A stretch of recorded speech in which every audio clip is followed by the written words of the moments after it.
Strap on the boots and scrape up the knuckles. Oh, what a hit! He got jacked. This is the Big Red Rage, presented by Santan, Ford & Gilbert. Murray's gonna score! Touchdown! Slammed to the ground by Budda Baker. Like a torpedo, he came flying into the backfield. The Rage is brought to you by Santan, Ford & Gilbert. Right on the price, right on the corner of the Santan 202 freeway in Val Vista. What a grab by Trey McBride. That was spectacular. And by Arizona Cardinals Podcasts. Visit azcardinals.com/podcast. The Red Sea is rising up. Temperature rising, vision blurring, rage taking over. Here's Paul Calvisi. I'm ready. I'm 100% ready. I'm telling you I'm ready. And Ron Wolfley. It doesn't get any better than that. Unleash the fury!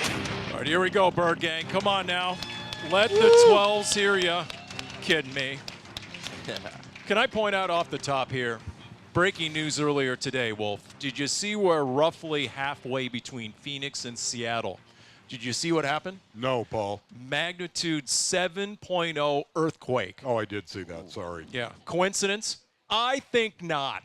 It's a precursor to what happens when the two football teams, the two football cities on either end of those tectonic plates, when they meet on Sunday, Wolf, that is just a little indication of what is going to happen on Sunday. Hashtag Richter scale.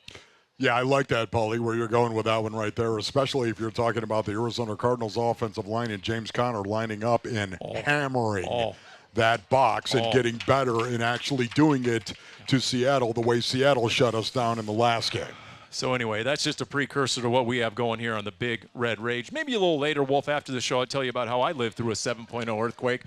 Of course. Oh, no, you're not going to tell that story again. Actually, I do want to hear that, Paul. It's the Big Red Rage, presented by Santan, Ford & Gilbert. Ron Wolfley there, Paul Calvisi here. But this show, the star of the show, no doubt, is the guy who rocks that in his name, Starling Thomas, everyone. All right, say here hello. we go. What's up? What's up, y'all?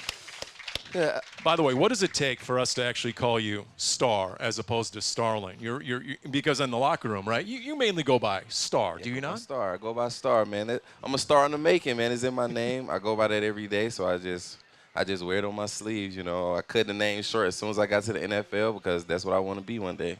That's what you wanted to be one day. Now, obviously, your parents named you that, and what's behind that? I'm actually a fifth, though, believe it or not. So, man, it was ran in the family, and I got 5 strong Starlings, you know, pushing me forward every day, man. So I appreciate them for giving me the name, and I'm going to keep rocking it on. That's really cool. That is cool. 5 generations? 5. So that goes back like over 100 years. It has to, right? I can't be the one that ends it, so my son going to get ready. His name going to be Starling, too. That is outstanding.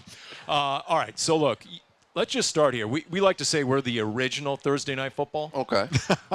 You look up here, you see Packers-Lions. For anyone who knows his story, Starling came out of UAB last year, all right, and you were picked up by the Lions originally. Yep, picked up by them. Yep, and you got to go against them earlier this year. We'll get into that a little bit. Yep. But when you look up there at the screen, and you see guys like Amon-Ra St. Brown, and you see some of the receivers, I mean, those are guys you battled not too long ago in practice, right? Yeah, I did, man. I did. And it's kind of crazy seeing those guys up there because I kind of built a relationship with them when I first came into the league, being in my first team. So the bond was kind of deep there. So I still talk to some of those guys till this day, man. I wish them all the luck, honestly. Yeah, you know, I want to talk, if it's okay, Paulie, I want to talk about the last 2 games right now specifically and where you're at with these last 2 games. Right. How about you individually? Before we start talking about the team collectively, how about you individually over the last 2 weeks? These last 2 games were tough. They were very tough. They're going to leave a mark, these last 2 games. Yeah, what kind of mark is that on you? I feel like they have came down to the last 2 minutes of the game, and, you know, as a DB, we want to put that on our shoulders to perform in those moments. And 2-minute drills, those are money downs for us, and, you know, we didn't get the job done in those last 2 weeks, but this week we're going to get it done, and we just continue to move forward. What do you think the aftermath is in the locker room? There seems to be a little bit of an extra edge this week. Would you agree with that? I would definitely say that. They got the one up on us knowing that we are the better team, and we kind of let it slip through the cracks. And, you know, this game kind of means something to us. It's a playoff game for us, and we're excited to go out there with energy in front of the home crowd and, man, just let it loose. So you guys right now, yeah, you know what, honestly, there's a lot of clapping going on for that. I would agree. Man, just 6-6 at this point of the season right now. You guys have been competitive in almost every game that you guys have played, whether you win it or lose it. Finishing is so important, of course, right? And you guys haven't been able to do that. You weren't able to do that against Minnesota or Seattle. But having said that, I would imagine the confidence level still inside that locker room, knowing that you guys can compete and have pretty much with every team you've played, it's got to be pretty high in there. Yeah, I feel like our confidence is very high, and I feel like these games that we kind of let slip away is going to help us in the long run, knowing that we've been there before, and next time we get in those same positions, that we're not going to let it slip because we've seen those moments, and the moment's not going to be too big for nobody on the team, and we're excited for this game. I can't explain how much we're excited. You can feel the energy in the locker room that we just so ready to be in front of our home crowd for these last two home away games that we had and getting all the boos. So we just ready for the cheers now and come out here with a W. Star Thomas is our guest here on the Big Red Rage, live from Trophy in Chandler, located on Queen Creek Road between Price and Dobson. And what you're hearing right now has been echoed by virtually every single player, including the quarterback. Here's what Kyler Murray had to say to the media yesterday. We get another opportunity to kind of rewrite the wrongs of going to Seattle and getting beat and not playing our best. We came out this week, and I think we played better football. We didn't finish. With that being said, we have another opportunity to go out there and do it again and, you know, kind of avenge our loss. Wolf, you mentioned confidence, right? I mean, Star, when I tell you that the 5 teams that you've lost to, and I'm not counting Seattle, okay? We'll see what happens in the rematch. Buffalo, Detroit, Green Bay, Washington, Minnesota, their combined record this year is now 48-13. Yeah. Wow. Think of the strength of schedule there. And, I mean, for example, the Detroit game, one-score game, et cetera, down the line. But, I mean, it is when you guys are watching the film, for example, how often do you say, oh, man, that's correctable? Yes, every time, and it's all little things. It's nothing that super big that we see on film. Everything is just small, minute details that is easily fixed in the film room. So that's why I say in the long run, we've been in those moments. We're just gonna be excited to see those moments show up again, and when they show up, we're gonna be ready. So much of the time, you know, I talked to my older brother, Craig, of course. He is the Pittsburgh Steelers radio analyst. He played 12 years in the NFL, and he played with some great players. I'm talking about Steelers that had won 4 Super Bowl rings, as a matter of fact. And they were talking about, man, the process of getting good, where you put yourself into position. You put yourself into situations where you have a chance to win the game. And more times than not, if you win those close games, that puts you over the top collectively with a confidence level. I think that's what we're looking at right now as well, Paulie. Looking at a team that is trying to find itself, a team that is still developing. I think of this guy right here, Star Thomas, and we're going to continue to talk about this all show long. But to me, I think here's a guy that is making his way in the National Football League and developing. Have you gotten better this season, Star? I definitely feel like I've gotten better seeing that year 1 to year 2 jump, and from myself, being able to just be more comfortable and play the game that I know how to play. And I'm just so excited to continue to put it out there on Sundays, you know, and that sometimes you could be the underdog or take the long road, but, you know, the cream rises, and I'm excited. This team is loaded with young players. I'm talking about 13 guys. If you go ahead and you start looking at it, how many young guys like Star Thomas that is in the process of developing from year 1 to year 2, the jump that you make right now, that's one of the reasons why I think we've seen some inconsistencies overall from top to bottom with the Arizona Cardinals and how they're playing right now at 6-6, because they got a lot of young guys that are learning and developing and getting better. Well, it was last year's rookie class who came up with the moniker, let the rooks cook. Right? Because no rookie class, and you were part of it last year, no rookie class in the NFL started more games.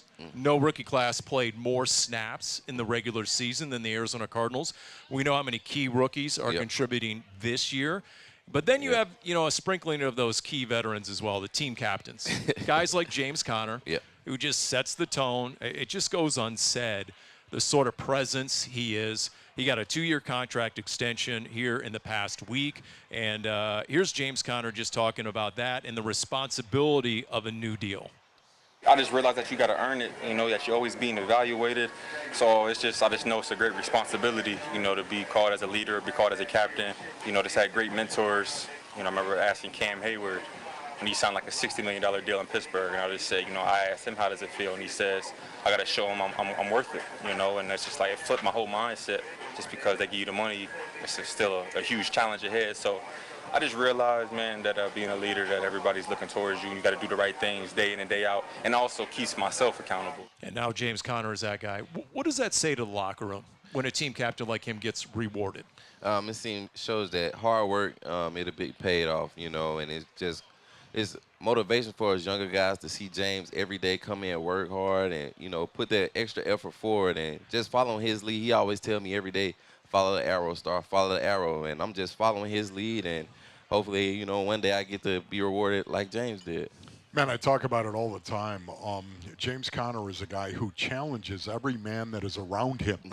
Yeah, Challenges. If you just watch James Conner play the game of football again, and I talk about it all the time, but back me up on this. It challenges you as a man how hard he plays. It does. And how talented he is. And if he's playing that hard, just like Budda Baker as well, if he's playing that hard, it challenges you to do the exact same thing, doesn't it, Star? It does. You don't want to be that guy that they point out and say, oh, you got to pick it up. If your best players are playing hard every snap, why can't you? So that's kind of accountability that we take in our locker room right now. Do you ever sit on the bench and you watch James Conner, who, by the way, has spent most of the season leading the league in missed tackles force, broken tackles? Do you ever sit on the bench with a Gatorade and look at the Jumbotron and just laugh? Because you watch other DBs try and tackle him? It's amazing because you see it in practice, so it's like it gets routine, but trying to see the other team do it is hilarious because, a lot of times corners don't want to tackle him. Once they see James coming around that corner, it's a freight train, so they tend to get out of the way of him.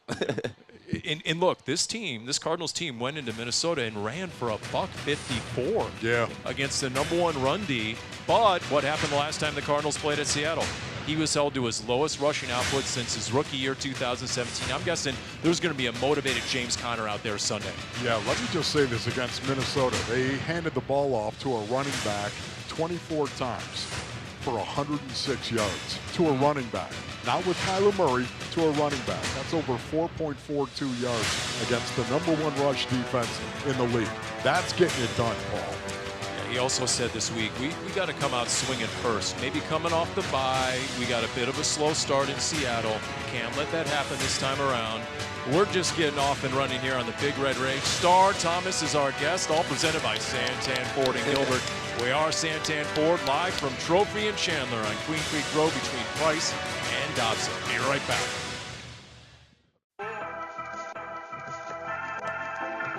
Pass to the left side of the end zone, and it is incomplete. Starling Thomas had good coverage. It's one-on-one on the outside, and that is excellent coverage by Starling Thomas. Fires right sideline. Thomas knocks it down. Good play by Thomas, who is on Dobbs that time. Excellent coverage right there by Starling Thomas. Obviously, they have some really talented young players, and they're all showing up. Deep ball near side, and it's incomplete.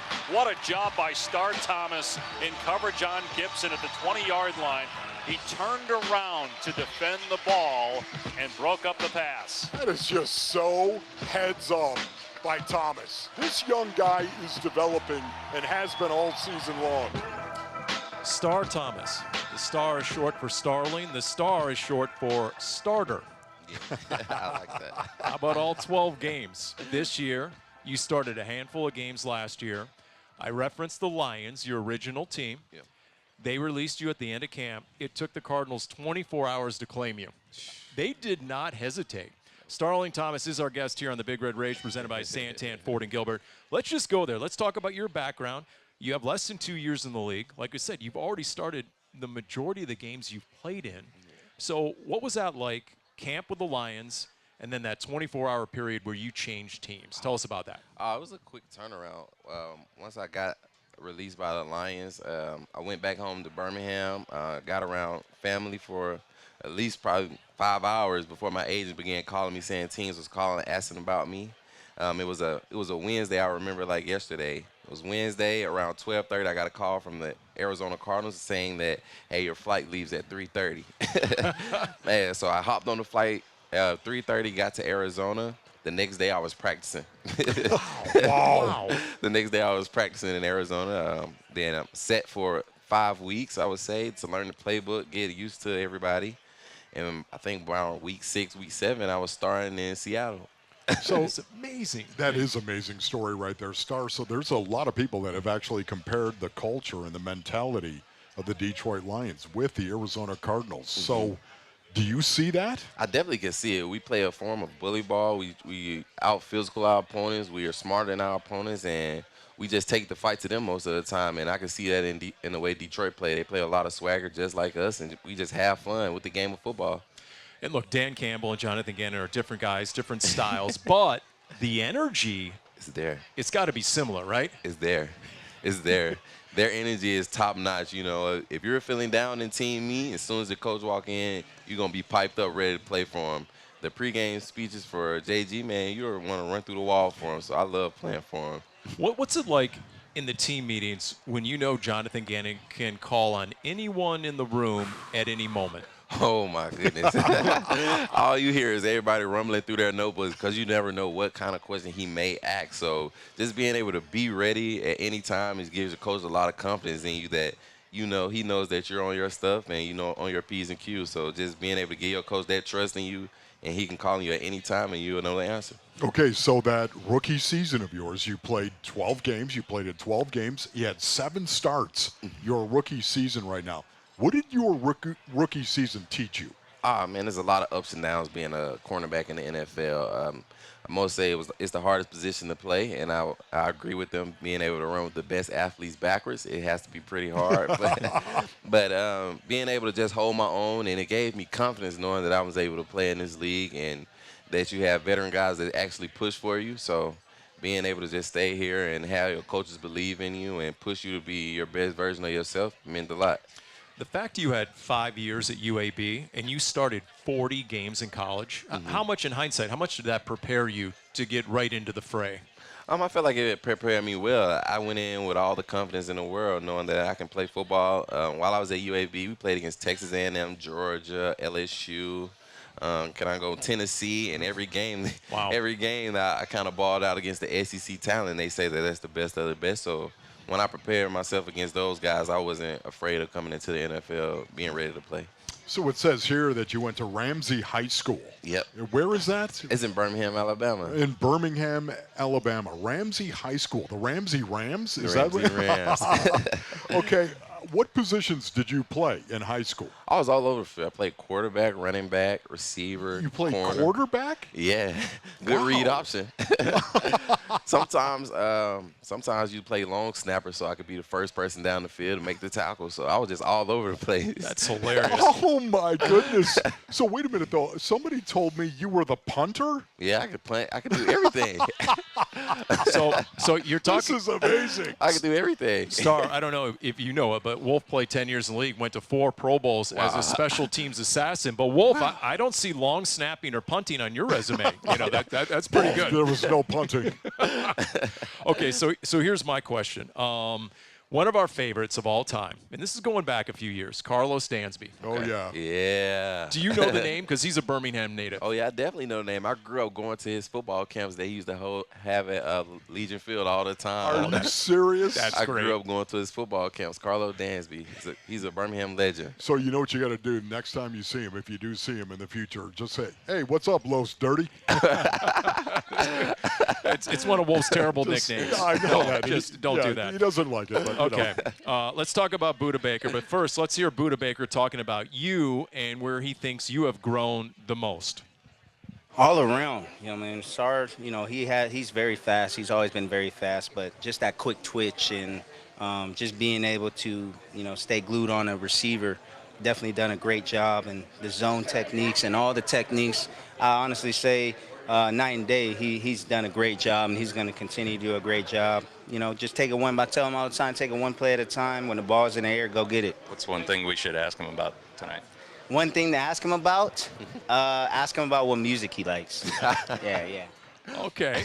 All right. So we're asking you, why did music come up with Budda? Because I always try to make him listen to a little country music, me being from the South. That's awesome. Yeah, today I had the all score, so I had all of them listening to Tennessee whiskey. A little Chris Stapleton. Yeah, a little Chris Stapleton. Oh, I love it. That's good. That's good for Budda. He's a Seattle guy. He's too much grunge probably he's listening to from back in the day. That's good. He needs it. He always piped up, so I got to chill him out a little bit sometimes. That's good. So talk to me about that, because when I was young, of course, in the NFL, boy, how many years ago that really was, there were a lot of guys that would mentor these young guys in the league, right? Rookies like me. How about you? Man. You got mentors? Yeah, Budda, he took me under his wing, man. I can't thank that guy enough, man. I really love that guy. When I first got here last season, a lot of people don't know that. So I was out here by myself, man. He invited me over for Thanksgiving. Wow. I spent Thanksgiving with him and his family, and me and him has been glued to the hip ever since. He let me, I sit next to him in meetings, everything. Our lockers are next to each other.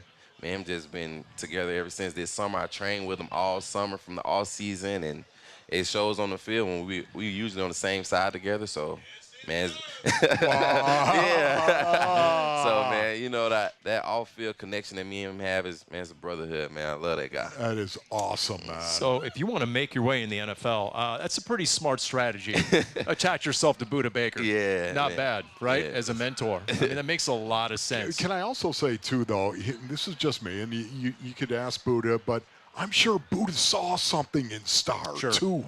I'm sure that he saw something in you that said, this kid has got a chance. And probably like the fact you came from some humble beginnings in terms of how you got into the NFL as well. Yep. That probably appealed to a guy like Budda, didn't it? Man, I think so, man, because me and him kind of play with the same aggression on the field. That's right. And we love the game of football, man. Me and him play with both a passion, man, that is no match. Like, we compete in everything we do, so me and him just have that connection where it's like it's no other. I can't even explain it right now. You guys were also sprinters in high school. He won state titles in Washington, and you ran. Tell us about your 40, because you didn't go to the combine. Yeah. But I'm guessing one of the reasons the Cardinals jumped on you was just your speed. Yeah, man, speed demon guy, man. I was a 4.28 guy coming out of college, man. 4.28. Yep, 4.28, man. It was official. All 32 teams was there. Man, that is amazing. So, what was it, a pro day or something you were at? At my pro day. I had a pro day. All 32 teams came there. I had ran a 4.28, man, and it kind of skyrocketed my draft stock at that moment. Absolutely. Unbelievable right there. But yet you didn't get drafted, correct? No, man. It was you ran a 4.28 and you did not get drafted. Yeah, it was pretty shocking to me. It was pretty shocking to me. I'm going into it thinking maybe I'd be a day 3 guy, early day 3 guy, late day 2 guy. From what I put on the film and from what I did at the All-Star games and what I ran at my pro day, I was thinking to be a day 2, day 3 guy, and it just didn't happen that way. God had other plans for me. Amen. So I saw a quote this week. For those who don't know, it's "My Cause, My Cleats." It's and this is a player's chance to showcase causes and charities that are important to them. Yeah. I saw a quote, a recent story, Zach Gershman, azcardinals.com, where you said, "My mom helps me run fast." She does. Explain that to everyone and the story, because you lost your mom. Yeah, my mom passed away my freshman year of college. She was a fighter. She got diagnosed with breast cancer my senior year of high school. They gave her only 6 months to live, which is crazy, but she ended up living another year and a half and was able to see me play football in college for 6 games. So, man, I always say I write her name on every pair of cleats that I have, so I always say she helps me run fast, jump high, and play football real good. Wow. Did you bring those cleats? Yeah, I too? actually brought them, man, and great breast Look cancer at that cleats, right man. there. I mean, they did pretty good with these, man. I love them, man. I'm going to have to frame these. That is really well done. I'm going to have to frame these right here. That's and so cancer awareness is your cause, obviously, and then the organization is Virtue? Virtue, yes. It's a company, nonprofit organization back home in Birmingham. So just being able to go back home and give back to my community and do something that I care about, being able to try to help find a cure for whatever kid may be out there so they don't have to go through what I went through. Man, that is truly incredible, Star. It really is. Yeah. What do you think you take from your mom? being able to just persevere through anything, whatever life throws at you, just being able to withstand it, knowing that there's a better side at the other side. So just being able to just see her fight, just knowing that I can't give up whatever I'm doing, even though it's going to be dark days, hard days, whatever it may be. Just know I got to keep going because that's what she wants, and she's pushing me forward, and I got brothers and sisters looking at me. So when you put those on Sunday, that's going to be a special moment, isn't it? When you lace those up? Man, it's going to be a great moment. Look how beautiful they are. I know I'm going to do good. I know I'm going to do good with these on. Well, and look, to bring this full circle back to football, the position you play, you better be mentally strong, right? You have to. Short-term memory. Yeah. Short-term memory playing cornerback. Those guys over there are some of the best athletes that play receiver, and being able to just cover those guys and try to dominate them as much as I can. You have to be mentally strong because they're going to make plays, but I just have to make more than them. So it says here your dog is named Mook. Okay. I love her. What kind of dog? I have a pit bull, and crazy thing about that, man, I named her after my mom. You did? Yeah. Okay. Yeah, my mom's nickname was Mookie, so I ended up shortening my dog's name to Mook. So I treat her like a kid. Wow. That's outstanding. That's really good stuff, man. I tell you what, it's going to be neat because there's over 36 Cardinals who are going to be representing on Sunday with all the cleats. I know you guys wear them at practice, and just a really cool initiative by the NFL, and it's really taken off. I think it's the 9th consecutive year. And did you get a chance to test drive those in practice yet? Yeah, they felt great. I feel it picking these. These. How many practices have you worn those? I only need one. Just one? That's all you need? Just need one to see. Man, they create the shoe today where just one and it breaks in. It's ready to go. Just need one. It forms to your feet. See, toes wiggle. Back in my day, Star, you had to break those in for 2 weeks. Oh, they got the stretchers now. Wolf used to put like iron pieces in his shoes, just to weigh him down in the off season, that kind of stuff. Steel cleats. Yeah, he used to pull buses with chains just to work on the legs, that kind of stuff. It was the old school strongman stuff. We continue. Star Thomas is our guest, Cardinals cornerback on the Big Red Rage, presented by Santan, Ford, and Gilbert, live from Trophy and Chandler. Snap to Darnold, 3-step drop, looking left all the way. Now in trouble, stepping up and sacked. L.J. Collier with the takedown. Darnold takes the snap, drops back in trouble. Kaiser White back there first, and down goes the quarterback. Cover 0 coming from depth. Snap to Darnold, 3-step drop, pressure on. Mac Wilson sacks him back at the 38-yard line. Darnold takes 3-step drop, hit and sack. Gets slammed to the ground by Mac Wilson. Back at the 22, the 4th sack of the day for the Cardinals. About 5 sacks each of the last 2 games, and Arizona Cardinals defense that is it's just on an absolute heater right now with some of the stats, just the uptrends, the ascension. And we got to imagine that if you're a corner, you're loving the pass rush and then some. It's a Big Red Rage presented by Santan, Ford, and Gilbert. I say that because our guest is Star Thomas, Cardinals starting cornerback here, live from Trophy and Chandler, right on Queen Creek Road between Price and Dobson. So you tell us, if the guys up front are getting home, what does that do for you as a corner? It makes my job way easier. I don't have to cover as long, and that means the ball is in the air faster, so plays to be made, man. So shout out to the big guys up front for getting home a lot. I talk about this a lot, Paulie. There are basically 3 ways you can actually get pressure on a quarterback. You can be better than, where you got 4 guys you line up and you're better than the 5 guys trying to block those 4 guys, and you can drop 7. Or you can scheme your way to actually getting pressure on opposing quarterbacks. Or you can have coverage, great coverage down the field that ultimately results in covered sacks. Right now, just the way that the Arizona Cardinals are combining the scheme sack, in particular, with the coverage sack as well. Do you know they are number 9 in the National Football League in sacks per attempt? Number 9, Paul. Wow. When you think of that coming into this season right now, there were two big concerns with the defense, in my opinion.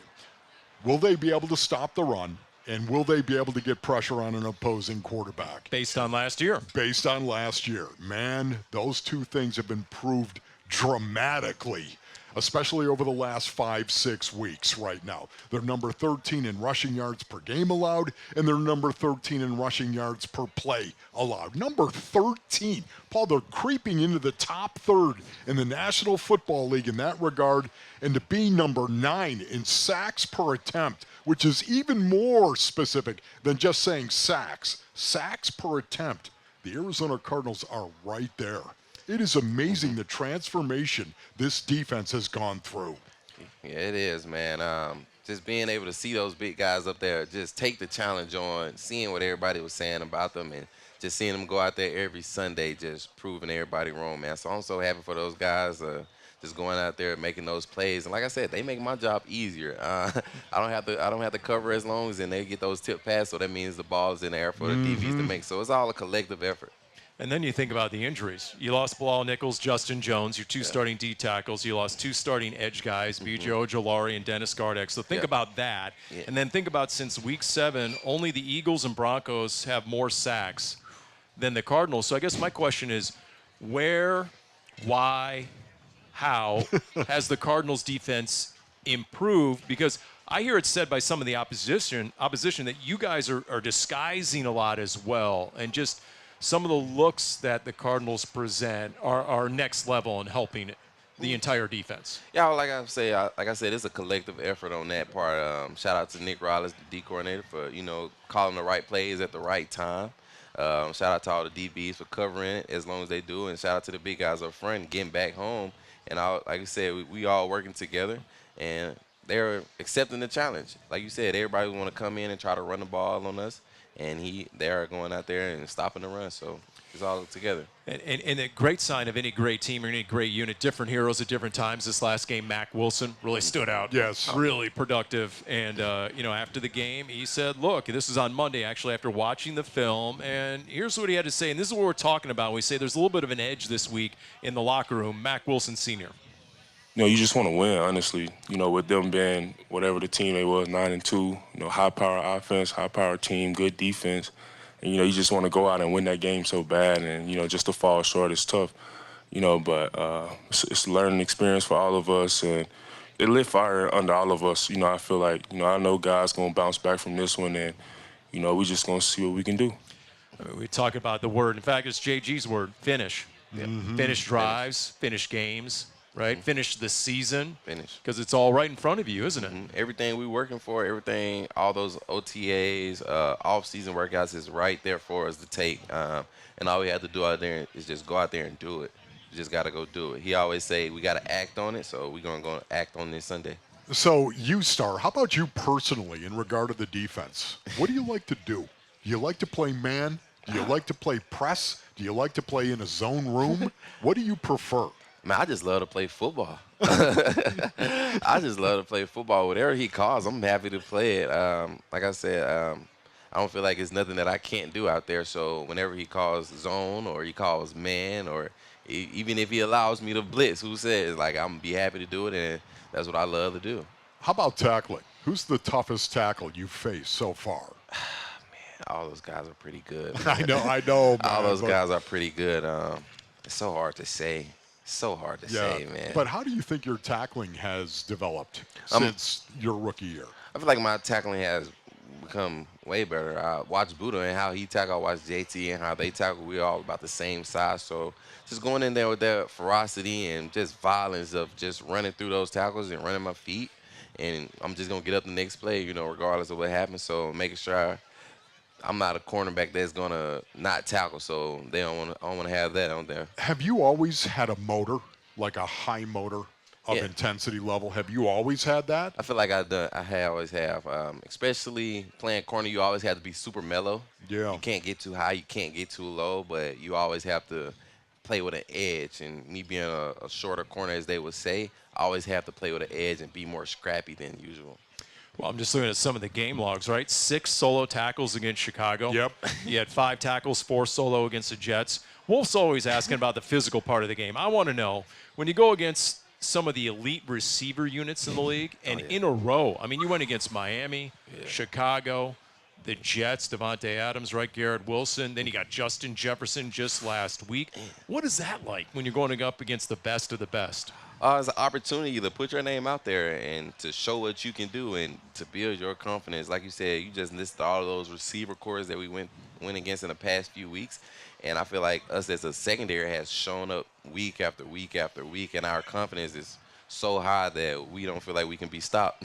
How different a challenge is it to go against Tyreek Hill one week, Keenan Allen the next week, Devontae Adams or Garrett Wilson? All those guys are really unique in their own ways, aren't they? Yeah, they're so unique. So you have to have a different game plan when you're going against them. Like, Tyreek Hill, he's pretty fast, so you like to make him stop his feet a little bit more and run shorter routes than what you would think, but you can't be scared of the speed. I feel like that was a key for us going into the week. If you watch, we pressed him a lot. We wasn't too afraid of his speed. We was also in the room like we ran 4.2 too, so let's see, So we wasn't scared that week. But when you go against Devontae Adams and Garrett Wilson, those guys are a little bit more shifty, so you have to play with a little bit more of your feet and better eyes, and not playing with so much of on top. You just got to play on body. Okay, so maybe not the technique. Press or man or man off, or whether you're going to play in his own room. What about the coverage? Just the call? What's your favorite call if you have one? I don't know, man. I love them all, man. I love them all. Every coverage that we have, every call that Nick Riley calls, I feel like it's a great call for that play, man. Regardless of when he called it, I feel like we're going to win that play. What's his demeanor like, Nick Rawless? I feel like he's a very mellow guy at the beginning, but once you hit the field, he puts his shades on and he puts his paper over his lip, over his mouth, and he's very tapped in and locked in, man. He puts his shades on. Why do you think he does that? I guess it's his alter ego or something. I guess he turns into a different person. That is true. Right? Remember in the preseason, he puts the hood on. There you go. That's right, Paul. He's a former inside linebacker in college. He sort of goes into that assassin mode. You know what I mean? A different mode. That's good stuff. Up with the hood. Yeah. Have you had some good battles with Marvin Harrison Jr. in practice? Oh, yeah. Definitely. I bet. All fall camp, me and him was battling, so that was pretty good. Yeah. Okay. That's great. And you know what? Maybe when we come back here, we'll get some of maybe what you've told Darius Robinson in terms of advice in a rookie year. He's going into his second game. Check out the latest episode of the Dave Pasch Podcast. You can find it at Apple Podcasts, Spotify, and the Cardinals official YouTube page. That's youtube.com/AZ Cardinals. We continue. Star Thomas Cardinals cornerback here on the Big Red Rage, presented by Santan Ford and Gilbert. We are Santan Ford, and we're live from Trophy and Chandler every Thursday night, located on Queen Creek Road between Price and Dobson. Back with more from Star Thomas right after this.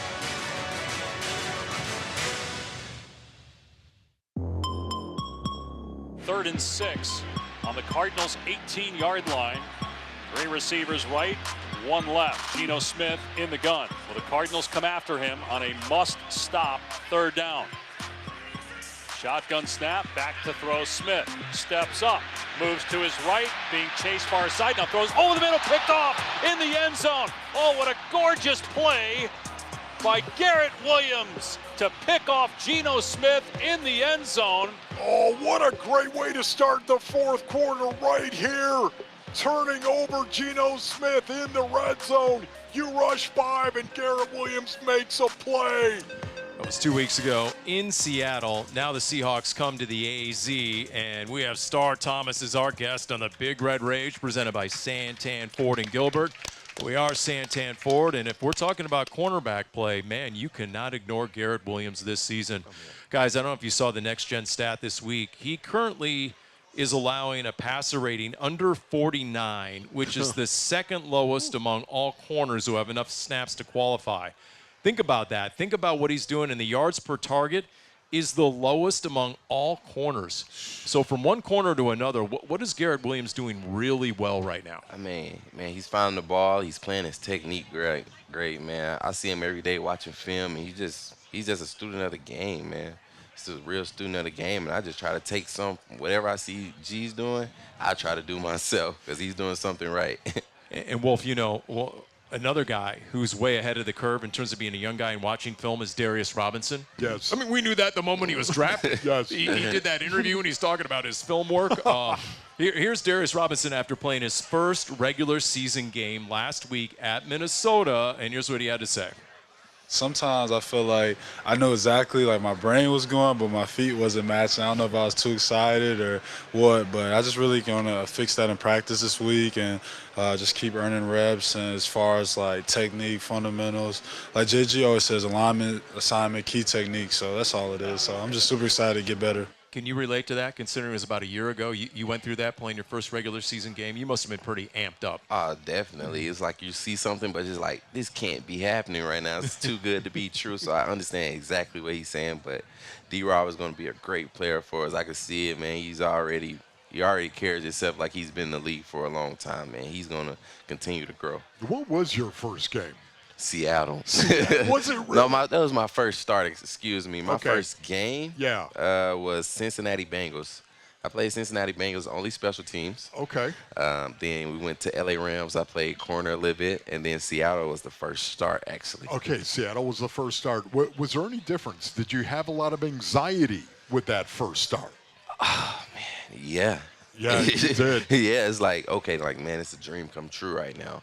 And I'm living in it, you know. I always ask God for those glimpses, and I was living in that glimpse in that moment. So during that game, it was probably one of the best games I probably played. I felt like I was tackling, I was covering everywhere. It was amazing playing in Seattle. Did you have the NFL moment? Did you? Oh my goodness. At what point did you have that NFL moment? Whether it was in the previous games you were playing or whether you were starting, did you have a moment where you said to yourself, "I can play with these guys"? I feel like I had that NFL moment in like training camp. In training camps, Wow. You seeing those guys, and it's like, bro, I'm hanging with them. Like, I'm making plays against Amon-Ra St. Brown or Jameson Williams. Like, when I was in Detroit, and then I get to Arizona, and like I'm still making plays. That was Hollywood Brown here, so I was being able to make plays and to see that your captains were coming to you and saying good job. So that's really important, though, isn't it? Mm-hmm. I mean, for your own development, to have that kind of confidence where you can sit there, Paul, at night, you're laying there and the shadows are creeping across the ceiling and you're thinking to yourself, I can do this. I can do this. That's so important you have that moment, isn't it? Yes, you have to have that confidence in yourself. You can't be your biggest critic and your biggest fan, so you have to pick one. So being able to believe in yourself is everything. Yep. I mean, even when you're the 4th pick overall, Marvin Harrison Jr. cited his touchdown against Jalen Ramsey. Mm-hmm. Yeah. Huge confidence builder for him. It's important. Yep. Trey Benson, that's talking to James Conner about Trey Benson. I think it happened, sort of mid-season. He started making plays and breaking tackles and refusing to go down. And James Conner just talked about he has that confidence that he can make plays just like he made them at Florida State. I think, honestly, there are so many fans that are out there. Wolf, what are you talking about? These guys are hyper-competitive alpha males. Of course, they're confident. Are you kidding me? Yeah, you're right about that. They are for the most part, but man, you got to see yourself do. Mm-hmm. You have to see yourself do. And that's so important that you do, because now all of a sudden that's where that development and that confidence really comes from. All right, I'll do what I do best. I'll ask the dumb guy question here, Star. I know you study film on receivers. What about quarterbacks, and what about Geno Smith? Because he just pulled another game out on the road at the Jets, and nobody has more game-winning drives engineered than Geno Smith over the last 2.5 years. Man. He's right there with Mahomes. Oh man, it's kind of nerve-wracking when you think about it. It's like, come on, it's right there. But he has a certain kind of way of using his legs, and when the game's on the line, he kind of makes some big-time throws. So shout out to Geno Smith, man. He's playing really good football right now. He makes really good decisions and taking control of their offense. If you're a cornerback and you're playing in a zone room, okay? Mm-hmm. If you're a corner and you're playing zone, do you ever peek at the quarterback? Do you do that? Hopefully he throws me the ball. Okay. If you're ever playing man off, do you ever peek at him? Again, do you ever peek at the quarterback? Because back in my day, that's called cluing. Yeah. I don't know what you call it. Yeah, you do take a quick peek to see, maybe you get a 3-step drop or a 5-step drop. And being able to dictate what comes off those drops that he may give you. But cluing gets a little dangerous, doesn't it, sometimes? It can. It really can. Tell people where that danger is. If your eyes stay on the quarterback too long, your receiver might run past you, and all you just got to use knees and elbows, You got to keep going. The ball is over your head, but, if you do it right, you make a play. What's the toughest part about a quarterback's skill set for a corner? Would it be accuracy? What is it, that, okay, this really makes this guy formidable if he's able to do this? I feel like if the quarterback is able to use his legs, being able to throw and extend plays outside of the pocket, I feel like that is a big attribute for a quarterback. And then that means the corner has to cover, instead of 3 seconds, it's 6 seconds now, and chase the guys all over the field. Buddy, I'm such a fan. We really enjoyed it, man. Thank you guys, man. Thank you. Really enjoyed Thank it. you. Can't wait to see you out there, especially with the cleats. Thanks for bringing those. Thank you guys for having me, man. It was amazing. And let me tell you, it's time. It's time. Everyone's sick and tired of being sick and tired of the Seahawks at this point. Man. My Tell goodness. me about it. Yeah. Hey, special thanks, executive producer Jim Alejandro, Cody Fincher, Wald Ellis, Lawrence Ellis, Matt Lazarus. For Ron Wolfley, I'm Paul Calvisi. Star Thomas, our guest on the Big Red Rage, presented by Santan Ford and Gilbert, live from Trophy and Chandler. Chaw!